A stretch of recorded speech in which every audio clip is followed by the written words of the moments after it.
of the United States of America and to the republic for which it stands, one nation, under God, indivisible, with liberty and justice for all.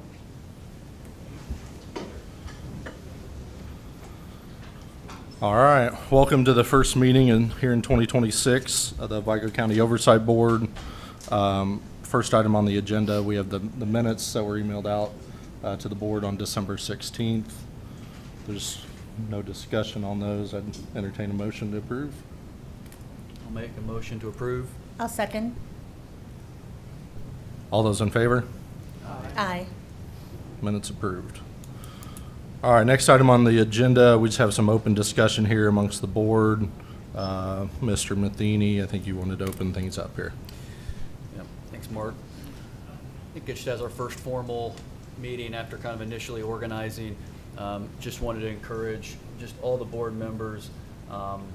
This is somewhat new for a lot of us, and I just want to challenge each of us as we go through this.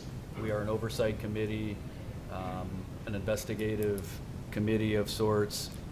Speak up, ask questions, challenge assumptions, challenge each other. I think that's healthy. That's what we are kind of entrusted to do. No bad ideas, explore every option. And so with that, yeah, I think that was kind of the main thing. So with that, let's get started. Great, thanks, Mark.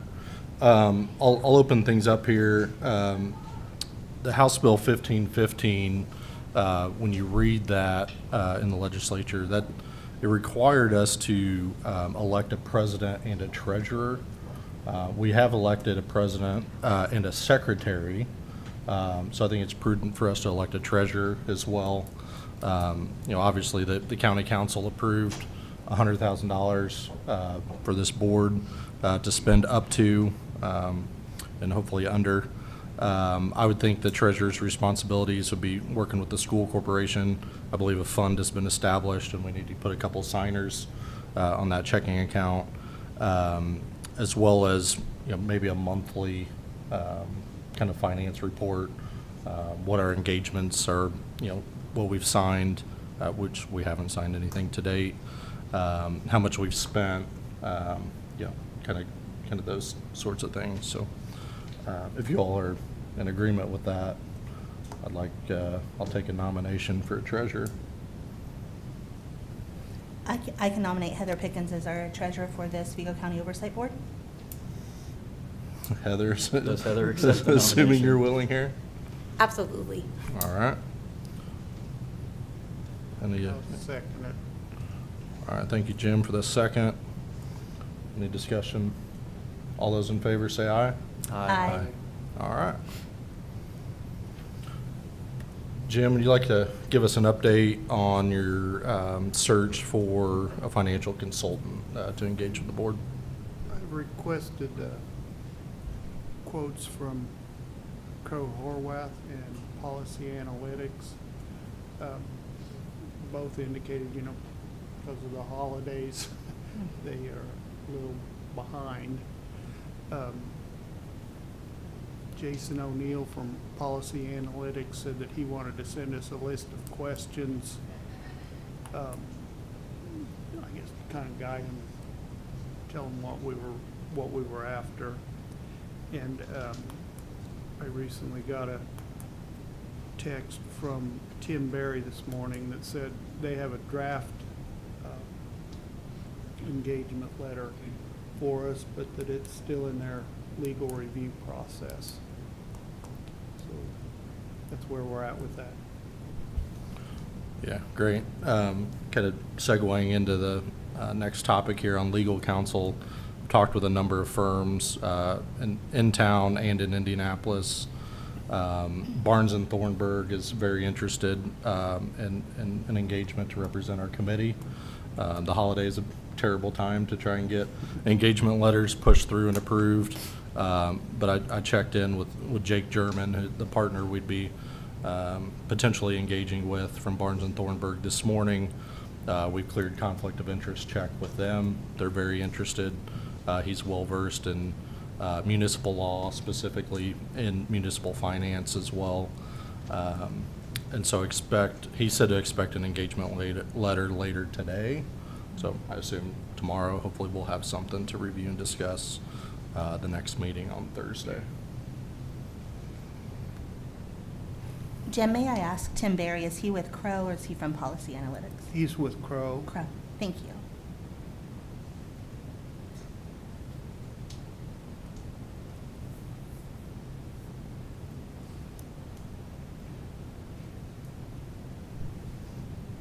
Any other discussion amongst the board? What kind of time frame, do we have a goal set for kind of time frame to have these locked down?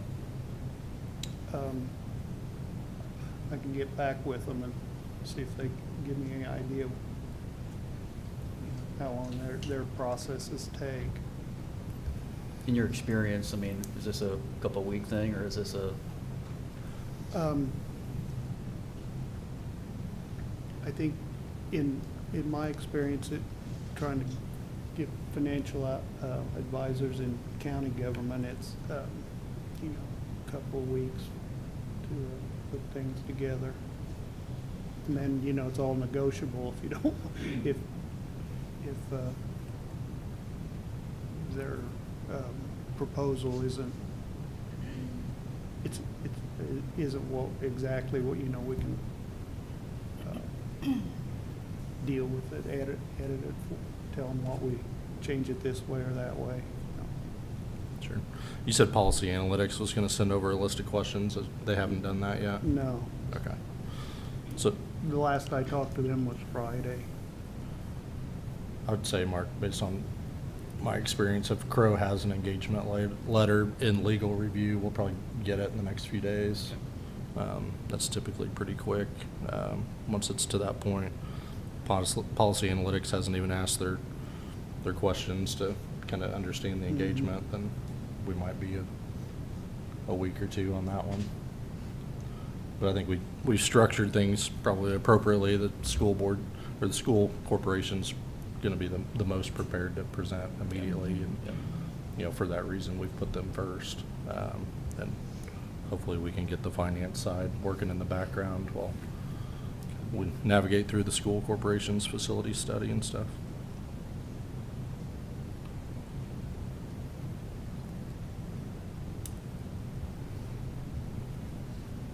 Any other comments here? Thank you, Jim, for reaching out. And for Mark for working on the attorney part. Sure. Appreciate that. So I guess next item on the agenda, we did want to provide an opportunity for comments from elected officials or from the employees of, let's say, local government or the school corporation. Did So we want to discuss the preparing presentation? if there's something to discuss, sure. Well, Yeah. no, well, I was just going to say, I had shared in an email, just kind of, I know Heather had mentioned it, a draft of maybe potential meeting topics and how that could look, and like you and I have talked already, that to front load with the school corporation being most prepared, but just for clarification, it is just something to look over. It is not a set in stone anything, just maybe some guidance looking forward with how the school corporation received information from Gibraltar, and I did include links for some things on there. But of course, if you have any questions or need more resources, happy to gain that for any of you here. And I know Dr. Hemsel would do the same, so. Sure. Yeah, I think maybe early on in one of those presentations, it'd be nice to hear how the listening sessions went, how the survey, how many respondents they got, responses to the survey they had, kind of all the data that was initially acquired and digested as they move forward with the study. So a high-level overview of that process would be great as well. I believe I saw on their website that there are like 1,300 responses to the survey, which is pretty impressive amount. I would imagine they're going to kind of step you through the same way they stepped the school board through. Great. Yeah. I think too, it's good just for everybody just publicly to know, so the next two meetings, so this Thursday, the 8th, next Monday, the 12th, so Dr. Hemsel and Gibraltar will be presenting the facilities plan, so just for anybody that has not seen that, and really wants to see the most current, most up-to-date, have an opportunity to maybe get some of the things that are lingering in their minds. That's going to be a great opportunity to hear that plan directly from Dr. Himsel. And want to thank Dr. Himsel as well, just for making himself available. My phone calls and every question, and just making himself available to our board as we've had questions.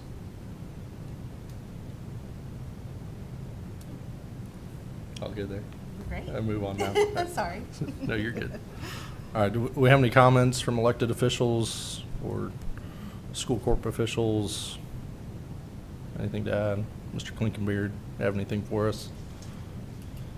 I don't really have anything. Just thank you again, guys, for stepping up. And I'm just impressed by how quick you guys are getting off and running.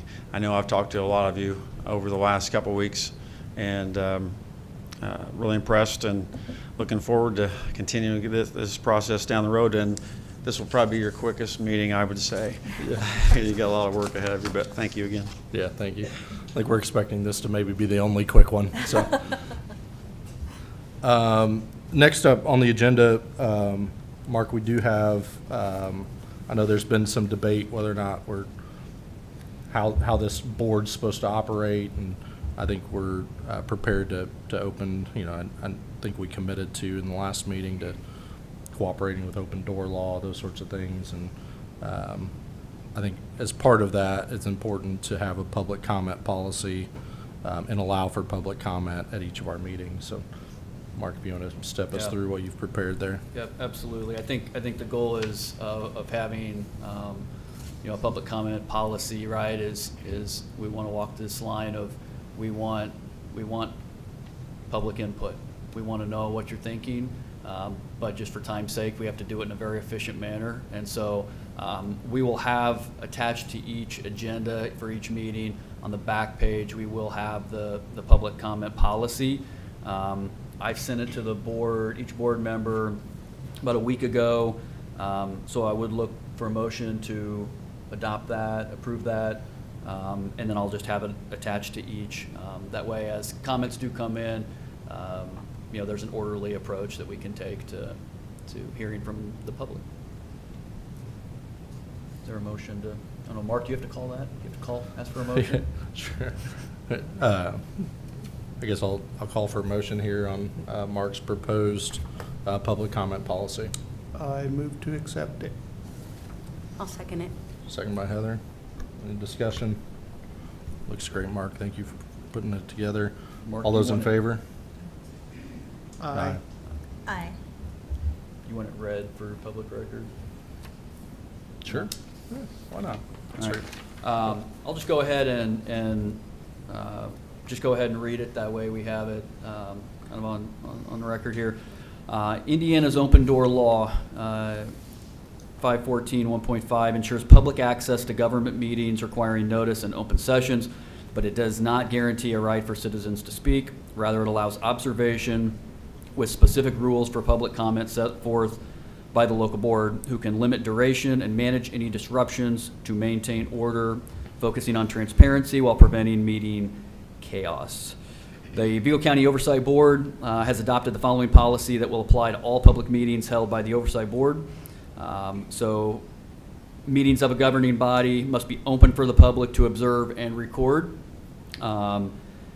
with at least 48 hours public notice. That is, and again, by definition, a majority of our group. So if more than 2 of us, we are required to have it posted 48 hours in advance with an agenda, meeting in a public space and available for public attendance. Public access, but not speaking is not guaranteed. Citizens have the right to attend and record, but the law doesn't inherently grant a right to speak, though the Oversight Board may allow. We will have a section for at each meeting, or ideally for each meeting, for public comment. Rules are as follows. So citizens must be recognized by the presiding officer to speak. Citizen may be granted up to 3 minutes per meeting. Oversight Board reserves the right to decline comment if time does not allow. Comments and questions should be relevant to the agenda item being discussed.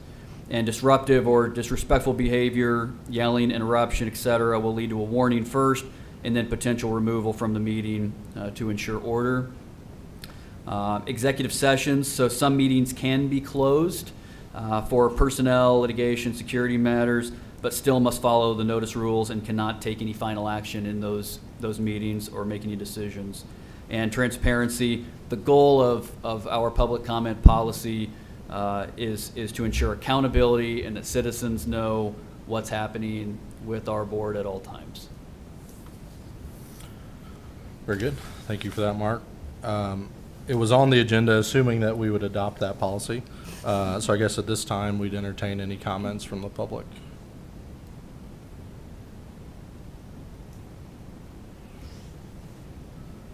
Hearing and seeing none. Our next meeting is Thursday in this room, 10:30 a.m. Do you accept comments from the board at this time? Sure. I just want to echo Commissioner Klinkenbeard's comments that I appreciate all of you stepping forward to be a partner with the school corporation, and also personally to have partnered with me so far and to initiate work behind the scenes that some aren't seeing. This is very important, and I feel like we are listening to our community by being partners and to remain continuity and to move forward with what we need to do for what's best for our students and community. So all of those who have worked so hard to get us to this point, thank you. And to everyone up here, thank you for what you're willing to do and take the time to help push forward. So thank you so much. Thanks, Stacy. All right. Any other business? Good. Motion to adjourn? I'll make a motion to adjourn. Second. All right. Motion and second. All those in favor say aye. Aye. Aye. Thank you, everybody. Thank you.